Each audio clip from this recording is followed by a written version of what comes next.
The surveyors didn't take long. One of them looked at what he'd pulled from the ground, turned it over once, and handed it back. "This isn't going to change anything." The other nodded. "Said iron stakes from the 1800s, turned up in fields all the time. Corroded, misplaced, moved by decades of plowing. Not worth filing on. Not worth anything." He took it back without arguing, set it against the fence post, and let them leave. Because he hadn't asked for their opinion. He had asked for their measurement. And what they measured wasn't what they thought it was. His name was Earl Stokes, 71. Fourth-generation farmer from a county most people pass through without stopping. The land had been in his family since 1891. His great-grandfather had broken the first field by hand. His grandfather had added the east pasture during a dry decade when nobody else wanted it. His father had held it through 2 years when the bank tried to take it. Earl had done one thing they hadn't. He had studied it. Not with a degree, not with a title, but with the kind of attention that comes from decades of walking the same ground, from finding old records in a box under a workbench, from reading original survey maps that no one else thought to keep. Most people in the area knew him as the quiet one, the one who didn't say much at county meetings, the one who nodded and went home early. What they didn't know was what he had been reading for 12 years. The dispute wasn't new.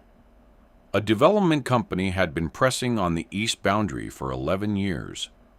Surveys from the 1970s showed the property line running a certain way. The company's lawyers leaned on those surveys every time. Earl never argued, didn't hire a lawyer, didn't file anything. He just kept walking the fence line. Every spring, same path, same notes, because something had always felt wrong about the 1970 survey. The way it ran, where it stopped. The corner markers didn't match what he had read in the original land grant documents, and those documents were specific.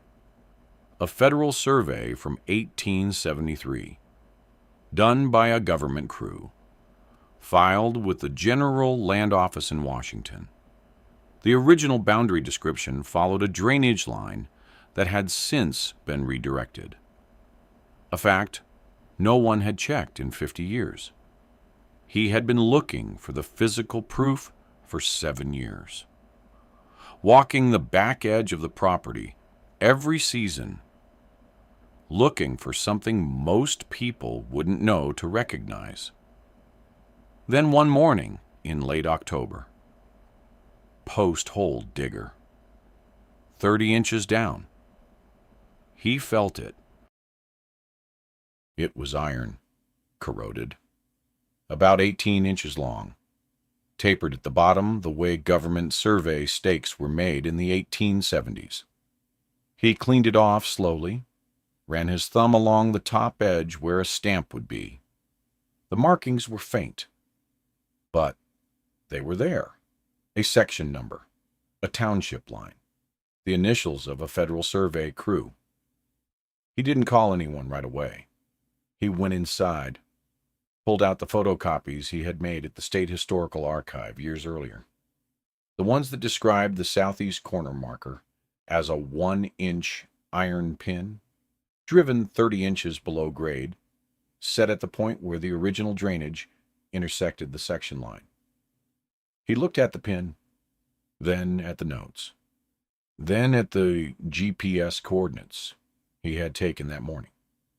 The pin was exactly where the 1873 survey said it would be, not where the 1970s survey had moved the line. The original line, the federal line, the one that had never been legally changed, the one that put 60 feet of the development's eastern foundation on his land. He made the calls he needed to make. A county surveyor, a title company, the State Historical Society. Most of them were polite, patient, said the same thing in different words.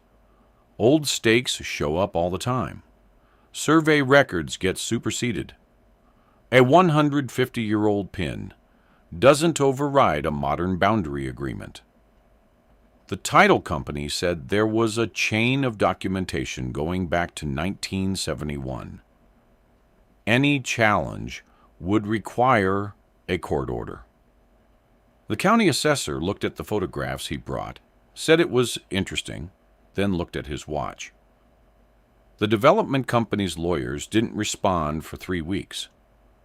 When they finally did, one sentence. The existing boundary survey is legally valid and on file with the county. Neighbors heard about it.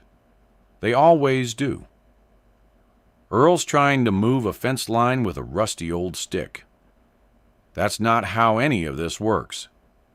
He's going to spend money on something that isn't going to hold up. He didn't respond. He just kept reading. By February, he had spent more than he planned. Filing fees, certified copies. A historical land records researcher who spent 2 weeks tracing the original boundary through every document she could find. The pressure wasn't loud, just steady. A neighbor stopped at the fence one afternoon, said it quietly, like he was trying to help. "Earl, even if you're right about where the line was, that was 150 years ago. You understand that, right?" Earl looked out at the east field for a moment. "I understand it," he said, and went back to what he was doing. Because the doubt was real. He wasn't pretending it wasn't. The money was real. The time was real. There was no guarantee. But what the researcher had found was something nobody had looked for. The 1970 resurvey had been commissioned privately, not by the county, not by the state, not by any government body with authority over section line surveys. It had no legal standing to override the original federal survey. He filed the motion in March. If you're watching this for the first time, this channel is about people like Earl, patient farmers, quiet decisions, stories that took years to prove. Subscribe if that's the kind of story you're here for. The hearing was short.